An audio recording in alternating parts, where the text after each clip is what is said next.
Hello, hello, comment ça va? Ça va bien? Alors, aujourd'hui, on va parler de quoi? On va parler du fait que si vous en êtes où vous en êtes, c'est votre faute, hein.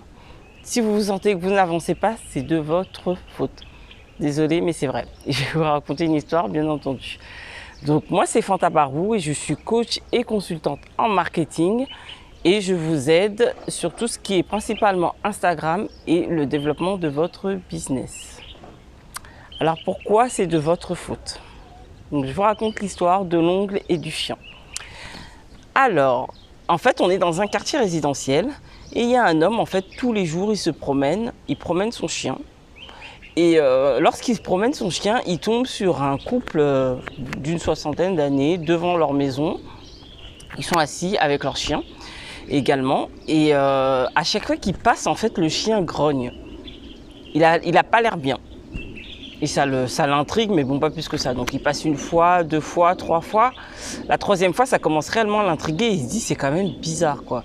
Le chien grogne et les maîtres sont là et ne disent rien. Donc il se dit, la prochaine fois que je repasse, s'il grogne encore, moi je vais quand même aller poser la question, ça m'intrigue. Donc il repasse une quatrième fois avec son chien. Et le chien continue à grogner. Donc il se dit, bon, moi je suis trop curieux, je vais aller leur demander ce qui se passe. Donc il va leur demander et il leur dit, excusez-moi, donc je suis du quartier et je me promène souvent avec mon chien et je vous ai vu et le chien il n'a pas l'air très bien. Et donc la dame dit, oui, c'est pas grave, en fait il est juste assis sur un ongle. Il dit, ok, comment ça il est assis sur un ongle? Il comprend pas parce qu'il se dit, ok, il est assis sur un ongle, ça doit lui faire mal, les propriétaires sont au courant et apparemment, ils s'en fichent, quoi. Et il dit, ok, mais pourquoi vous l'enlevez pas ou pourquoi il se relève pas? Et là, ils ont une réponse qui va le perturber. La dame lui dit, bah, écoutez, il est assis sur un ongle, mais si vraiment ça lui faisait mal, il se serait relevé. Et là, ça l'intrigue énormément et il se dit, mais c'est vrai en fait. S'il supporte, c'est que ça va. Quelle est la morale de l'histoire?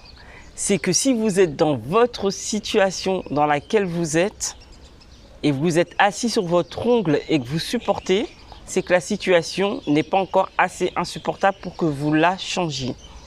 Le jour où vous allez vraiment en avoir marre, ne vous inquiétez pas, vous vous leverez de l'ongle. Alors, je ne vous raconte pas cette histoire pour vous faire culpabiliser. Absolument pas. Je vous dis juste que prenez conscience de la situation et que vous avez le pouvoir de changer les choses et que tout simplement, cet ongle, c'est peut-être pas le moment de le changer, peut-être que vous ne savez pas comment faire, peut-être que vous êtes seul et que vous ne savez pas. Prenez conscience de ça, c'est hyper important pour pouvoir justement changer les choses. Cet ongle, il est là, il n'est pas là par hasard. Donc si vous voulez vraiment l'enlever, analysez la chose et par rapport à ça, vous pourrez avancer. Donc si vous avez besoin d'être accompagné par rapport à ça, n'hésitez pas. Donc ça peut être Instagram, ça peut être votre business, ça peut être n'importe quoi. Vous me contactez et on voit ensemble comment on peut enlever cet ongle de là. Donc voilà, c'était le conseil du jour. Prenez conscience de ça avant de vouloir changer les choses et arrêtez de vous culpabiliser pour rien. Donc voilà, donc je vous dis à la prochaine et à bientôt. Ciao!